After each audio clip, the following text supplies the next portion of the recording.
Hi and welcome to Deloitte Amsterdam for our fourth Voices from the Field session. So last week we had a look at the use of LGD and we already made a quick link to survival analysis. Survival analysis is the topic for this week. It's a very hot topic for credit risk modeling. One of the reasons is the use of LGD, so we'll continue on that topic. Another topic is IFRS 9. There's some additional requirements in IFRS 9 which makes survival analysis a very useful technique. So let's start with IFRS 9. IFRS 9 is a requirement for banks to calculate their loan loss provisioning by 2018. While banks have been developing IRB models for expected losses, there are some different requirements under IFRS 9. So Deloitte performed a IFRS 9 banking survey in 2015 and the respondents say that the lifetime expected losses, this is the most contributing factor to the differences between the IRB and IFRS 9 models. So lifetime expected losses is one of the big challenges for IFRS 9 loan loss provisioning. So the first question then is, what do we actually consider as a lifetime? So we're doing lifetime expected loss estimates. So we first need to discuss what we actually consider as lifetime. Well, take for example a mortgage loan. A mortgage loan could have a 20 or 30 year term. So this is the contractual lifetime. But in practice you'd have lots of repayments on mortgage loans. So for example, there could be a full repayment of the loan within 5, 7 or 10 years. On average, you could say there's a behavioral lifetime of a mortgage of 7 to 10 years, for example. So there's a huge difference between a behavioral lifetime and a contractual lifetime. Now, for IFRS 9, we want to give estimates, a best estimate for the expected loss. So we want to consider the behavioral lifetime. So for this, let's have a closer look at a lifetime probability of default. So a lifetime PD will be the topic next. So what's driving this behavioral lifetime? Well, a default is just one of the ways for a loan to exit the performing portfolio. Another way is a prepayment of the loan. So it could be interesting to look at the time on book and then see if we can split this in the component of default and the component of survival. So we could split the PD into a PD conditional on survival and a PD unconditional on survival. And for this unconditional on survival, we could then see what is the survival function. So we compose the unconditional PD on survival. So there's some transitions in this. We could also look at this from a state transition representation. So we have a performing loan. Performing loan can exit the performing portfolio by means of a default or a prepayment.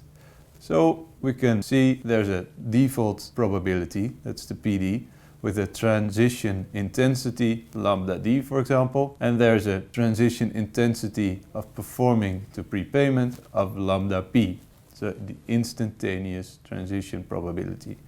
The complement of these two is then the intensity of a performing loan staying in the performing portfolio. So a state transition representation of the performing portfolio. So let's have a look at transitions for default. So this is a default process, a simplified default process we looked at last week, and it is the default process of a loan going from performing to default. Then a default can go into litigation or no litigation, and then it resolves into either a recovery or a cure. So a simplified default process. Would be very convenient if we want to estimate LGDs, if we have observations that are the full default process. So the start of default all the way up to the resolution of the default. But now what we see in practice. So say we have an observation window of January 2008 up to December 2015. There's a multitude of possible defaults. So for example, we could have a start of default after January 2008 and it's resolved long before December 2015. So we have a complete workout. Another example is we could have a default that already started before January 2008 and we have the default resolution within our time frame. Another possibility is a start of default within our time frame, but then it hasn't resolved yet in 2015. So a multitude of possibilities. But for corporate loans, there could even be possibilities of a default that has occurred long before our time window of January 2008, and it still hasn't resolved in December 2015. So we have very long defaults. So in the first generation of Basel models, we see a lot of development samples only based on complete workouts. So out of sheer convenience, only complete workouts were used, but this could result into a bias. So the short defaults tend to have more cures, and the longer defaults, they tend to have higher losses. They tend to have worse collateral coverage. So in the end, if we use this bias sample, we could have an underestimation of LGD. So survival analysis, it's an obvious choice of addressing these issues, but we first need to go into some more detail of a default process. We can still use a lot of information on these unresolved defaults, these incomplete workouts. So for example, if we have a start of default before December 2015, but it hasn't resolved yet, we can still use all these month-to-month realizations of, for example, a conditional cure probability. So we can still give estimate of the month-to-month cure probability. So we can still use this. This is a use of survival analysis. So from this we can estimate the full conditional cure probability curve. So it's a probability of a cure given that the default survived for 3 months. So what does it mean? So for a start of default, the estimate for the conditional cure probability, it's the estimate for the cure for performing assets. It's the estimate of a loan, it's still performing, going to default.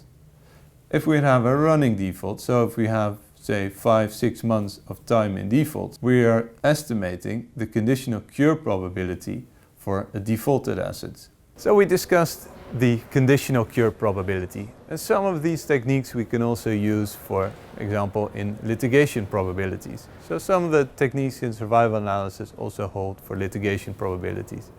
Another important observation is if we model LGD for defaulted assets, we're in its essence looking at a loss for unresolved defaults. So if you take a snapshot of our portfolio, if you look at the defaulted assets, we're trying to give estimates for unresolved defaults. Now to a state transition representation. We looked at this for the performing, now for the defaulted. So a default can go back to performing, this is a cure probability, or it can go from default to litigation. So we have 2 ways of a resolution of default, a cure and going to litigation. And the complement of this is staying in default, so that's an unresolved default. So we have 2 transition intensities, one going to performing, one to litigation, then the complement, which is staying in default, an unresolved default.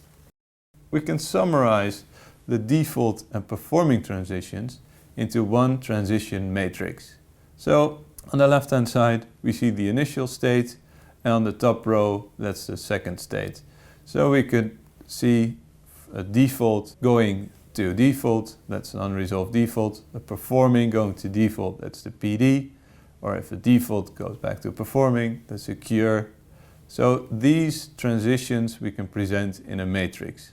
So we can incorporate the PD, the cure, litigation and prepayment. Well, a key challenge in this transition matrix and the estimates we want to give for the components is that the rating philosophy might differ from an IRB perspective or from an IFRS 9 perspective. So from an IRB perspective, the PD would be a long-term average PD because we want to use this long-term average PD as an input for our IRB formula. But for IFRS 9, this PD is required to be cyclical. It's a point-in-time estimate of PD. So it's very important when you develop these components what the intended use is. Is it a IFRS 9 or an IRB perspective? Well, a lot of banks used to build IRB models and they tried redesigning these IRB models into IFRS 9 models. But what we see is a lot of banks are actually going back to the design phase and they build IFRS 9 models and try to extract IRB models from this. So, to sum it up, survival analysis is a hot topic in credit risk modeling right now. IFRS 9 requirements, but also increased attention on LGD models, make survival analysis a very interesting technique to have a closer look at. So, some highlights. Incomplete workouts. So incomplete workouts, they've been ignored in many cases, and survival analysis can help you incorporate the information of incomplete workouts. Another one is the behavioral lifetimes that are required in IFRS 9 modeling. And third, LGD, if we want to take into account the states of a default process and the time already in default, survival analysis is an obvious candidate to look at. Thanks for watching and good luck in addressing these very interesting topics of survival analysis in your models. Goodbye.